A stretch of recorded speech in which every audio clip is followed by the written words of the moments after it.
I'm Idiotech, and this is my first impressions of the Solus Project. So what is the Solus Project? Well, it's an early access exploration game with survival elements, and it's very important to get that out of the way because on its surface, it looks like a traditional early access survival game, and that's not what it is.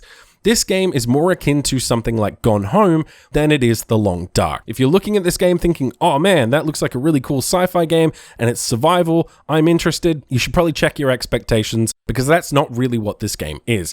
It's a story-driven narrative experience about exploring an island or a planet, but an island on that planet, and learning its secrets and mysteries. Let's get into the actual game itself. The presentation of this title is quite good, honestly. It's a small team who've managed to create a very realistic and believable alien world. The visuals are very good, the sound is good, and the music is very tense at moments. Overall, the presentation is quite stunning given the small team here. The survival mechanics. Now this is kind of a problem. They're not very in-depth, if I'm going to be honest with you. They are rudimentary at best. They're nothing you haven't seen before. You have to make sure you're hydrated. You have to make sure your body temperature stays at a reasonable level. You have to make sure that you eat enough food, and you have to make sure that you get some sleep. That's basically it. Now, there's no real crafting mechanics in this game to speak of. You can build certain items like a torch, for example, or chip some rocks to make some sharp cutting tools, but there's no base building in this. You're not going to be building any kind of cool laser weapons or building a base for yourself. It's not multiplayer, it's a single player experience. It's not like games you've played before.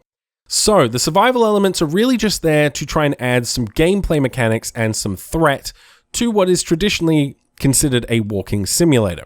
Now, the exploration in the game is apparently the key focus, and honestly, it's not that exciting. The game continuously tells you where you need to go at all times. Now, you can turn this off, but I don't see why you would, because you just waste your time. So, it's weird they put that in there if they want people to explore, because you end up not exploring very much. Now, if you do explore and go off the beaten path, you will find additional items in the game that will help you. So that's, I guess, an incentive to do it, but it's not particularly rewarding to engage in.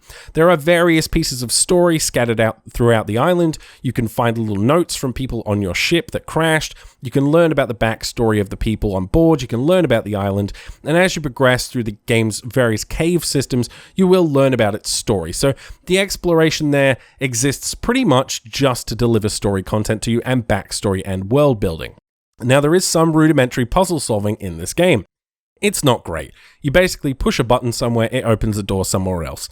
That's it. It's not very interesting, honestly. You just pull levers and open doors. So yeah, I wasn't particularly overwhelmed by the complexity of the puzzles in this game. They didn't really tax me mentally in any real way. And then the final thing to talk about is the story itself. And for me, this is the crux, because if the story doesn't work in a game like this, there's no point playing it, because the gameplay itself is not particularly challenging, and while the survival mechanics are a nice addition to this type of game, if the story isn't worth playing, and worth hearing, and worth seeing and listening to, then there's not much point in progressing. And sadly, the story, for me at least, was very unfulfilling. It's something I've seen done a million times before in fiction, in books, and in history. It's just not an original idea, and so far, based on the 2 hours of gameplay I've had the opportunity to play, the story has not compelled me in any way. And as such, a game about story and exploration, if your story's not very good, then why would I keep playing it? Honestly, I don't really have much of a desire to continue playing this game moving forward. So, to sum it up, the presentation is really good. The survival elements are rudimentary and just basic at best. There's not anything here we haven't seen before. The crafting mechanics are practically non-existent. The exploration itself feels kind of limited and pointless.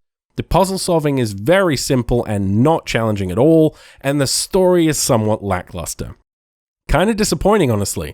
I thought this game had a lot of potential, and all these elements combined could be a really good game.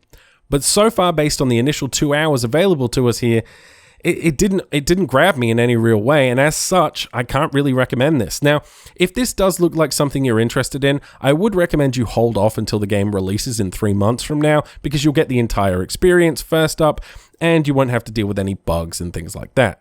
That's my overall first impressions of the Solus Project. If you found this video helpful or useful in some way, please let me know in the comments below.